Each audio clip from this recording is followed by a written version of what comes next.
is Venus, an adventure with Rocky Star.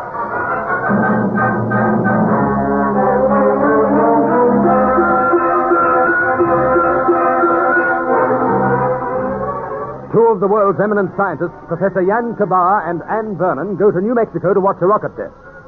To the amazement of Rocky Star and Mitch Morgan, the rocket fails to take off. While on their way out to examine it, it suddenly screams into the air, and Rocky and Mitch dive for a split trench to escape the intense blast. Later, in a nearby hospital, Mitch, Anne, and Professor Kabar learn that Rocky has only slight burns and bruises. The three get to his bedside, and Anne startles him by saying, "How would you like to fly a spaceship to the planet Venus?" To Venus? Say, am I hearing right? You want us to fly to a star? To a planet, yes. To Venus by spaceship. But that star's millions of miles away. It is a planet, my dear Mr. Morgan, and it is roughly some 30 million miles away at this moment, and coming closer. And we go that far? You would have to reach the planet, would you not? Yeah, but 30 million miles. Boy, that's some distance. It's fantastic. It could mean a lot of fun, Mitch. It could also mean your death, Mr. Starr. Miss Vernon, you're not kidding us, are you? I'm very serious. Our spaceship is completed and ready for testing. It's as perfect as we can make it. Will it reach Venus? We hope so. Well, you don't sound very confident. You are quiet, Mr. Starr? Are you afraid of making this trip? Rocky afraid? That's the biggest laugh I ever had. Then why is he so silent? Me? No, I was just trying to imagine what we'd find there, and what we'd meet going through space, and whether there are people like us on Venus, or what. There are people like us there. How do you know? Both my father, Professor Vernon, and Jan here, convinced that Venus is peopled by a highly intelligent race. Well, it could be, too. It's supposed to be very like our own Earth. That's one of the reasons we've decided to go there. Of course, being closer to the sun, it is much hotter. Oh, the more I think about it... Then you'll go? Well, I might. Who put you on to me, Miss Vernon? Well, we've had you under observation for some months. Your background has been checked and rechecked. As a matter of fact, I know your life story from your childhood to the present moment. Oh, I hope... You've nothing to be ashamed of. Say, Miss Vernon, this spaceship... It's very hush-hush. Should you decide not to go with us, neither of you must breathe a word about it. You can count on us. Do we hear any more about the ship? Not much, except that it's been designed and built by my father, Professor Vernon, and the whole scheme is sponsored by UNO. By UNO? Mm-hmm. I suppose at the moment it's the world's most guarded secret. And yet you're telling us? Had I had my way, you would not have learned of it. Why all the hush-hush? Surely that must be obvious. We wish to be the first to conquer space and reach Venus. Anyone else trying? We believe that a foreign power is very interested in our project. In fact, this great power is doing all it can to prevent our taking off. Who is it? We haven't any real evidence yet, Mitch. We feel, though, that someone is trying to ruin our plans.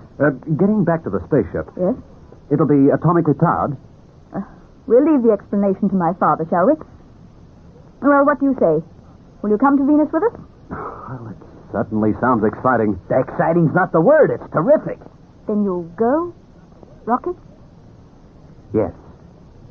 Yes, I'll go. I knew you would. So did Daddy. Naturally, we'll arrange things with the experimental commission. Look, are you well enough to discuss details with us? One moment, Anne. You forget some rather important facts. Yes? Mr. Starr must pass certain physical tests before he is acceptable to our party. Oh, he'll pass them. That remains to be seen.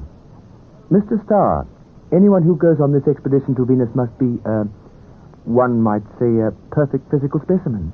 Well, Rocky is. You ought to see him strip. As soon as you are recovered, contact us at this telephone number. We will arrange for your tests. Right. Until then, everything you have heard in this room is to be forgotten. Understand? It's already forgotten, Professor. Good. Now, Anne, we must go. Goodbye, Rocky. I may call you that. Of course. After all, we'll be seeing a lot of each other. No, don't move, Mitch. We'll let ourselves out. You stay with Rocky. I'm sure you've lots to talk over. And say, there's one question that's Bye for worrying now. me. Come, my dear Anne.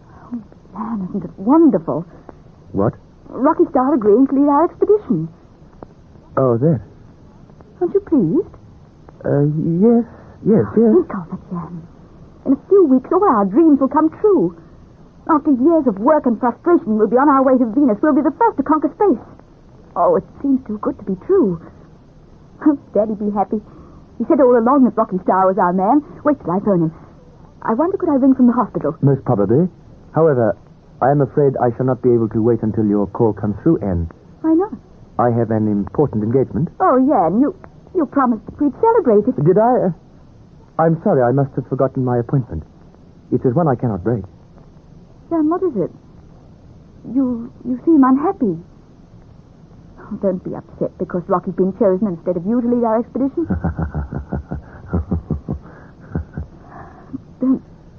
Don't laugh. Why not? There's no happiness in your laugh, ever. I suggest you phone your father.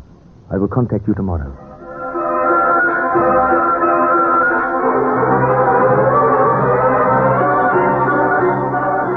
Abruptly leaving Anne Vernon, Jan Kabar hurries from the hospital to his car. Quickly he stops the engine and speeds through the darkness. Twisting and turning through a maze of small streets, he pulls up in front of an old house. A few moments later, his footsteps echo hollowly in a stone corridor. He knocks on a door. You are late, Jan Kabar. My apologies, Excellency. Apologies. Always it is the same with you.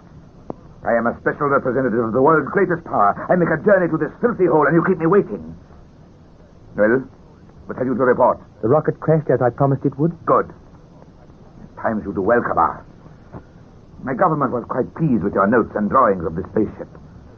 Already we have developed the metal with which to build the ship. Now our brilliant engineers and scientists are building it. They must hurry. Be assured that my countrymen will be the first to conquer space. They will lead the world in this as in all great discoveries. It must have been a great disappointment to the lovely Miss Vernon when the rocket crashed. They had hoped to break through the Earth's atmosphere and learn the secrets of space, no? They learned nothing. Kabar, how did you make that rocket crash? That is my secret, Excellency. As you wish. Was Miss Vernon upset? She was more concerned with this Rocky Star. Yes, he is to be the leader of their expedition, is he not? Yes. Of course, that spaceship will never take off. It must be destroyed at once. Destroyed? At once. Those are my orders. It is not possible, Excellency. It is too closely guarded. Many thought the same of the atomic bomb secrets. Yet with the help of people such as yourself, we were able to obtain them. Excellency, it is easy to pass on formulas and plans, but it is a different matter to destroy a spaceship 300 feet long. It must be done, Kabar. I will not even try. Kabar, you have relatives in our country, have you not? You would not dare harm them. Not after all I have done for you. If by treating them, it would influence you to destroy Professor Vernon's spaceship, I would have them treated willingly. You hurt them, and you will regret it. So? I am the only person who can possibly damage that ship. That is why you have chosen to do just that. I will not lift a finger until I have your promise not to molest my relatives. Are you threatening me, Kabar? I am warning you, Excellency. And I warn you. Unless you do as I have ordered, your relatives will suffer, and you will die. You would not kill me? No, I would not.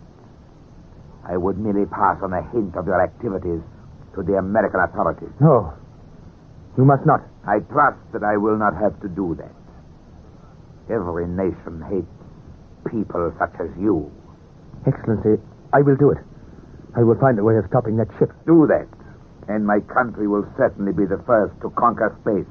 And naturally, you will be well rewarded. Yes, I will do it somehow. Now, I must go. There is one other matter, Kabar. This Rocky Star. Yes? Deal with him, too. He must not join Professor Vernon. The details of his removal I leave to you. Yes. Leave that to me. You seem to appreciate this work. I do. Perhaps you fear the lovely Anne Vernon might be interested in this Rocky Star. I am not jealous of him. I realize that if I am to prevent this spaceship leaving Earth, I must get rid of Rocky Star. Yes. Leave it to me. Something unfortunate will happen to him during certain medical tests. Something very unfortunate.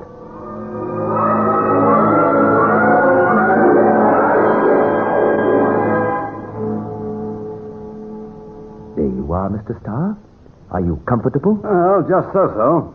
After all, I am strapped in this chair. That is only to prevent the wind pressure in this tunnel blowing you out of it. I'll be glad when these tests are over. I've been poked and prodded for hours by those doctors. It is most important that you be very fit for our trip to Venus. Look, Professor, is this wind tunnel test necessary? I mean, after all, we'll be wearing spacesuits in the ship. Admittedly, still, we must know your reaction to a stronger air pressure and violent acceleration. Unless you can withstand an air pressure equivalent to, say, 700 miles an hour unprotected, you will be of little use in a spaceship. Remember, we will be accelerating rapidly to 30,000 miles an hour. Are you ready for this final test? Yes, fire ahead. Goodbye, Mr. Starr. I will speak to you next from the control room.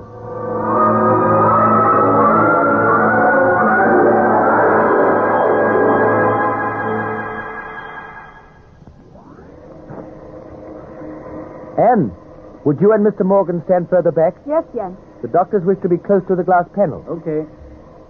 There you are, Doctor. Thank you. I'll wave you when to cut down the air pressure, Professor. Very well. Are you ready, Mr. Starr? Sure. Good.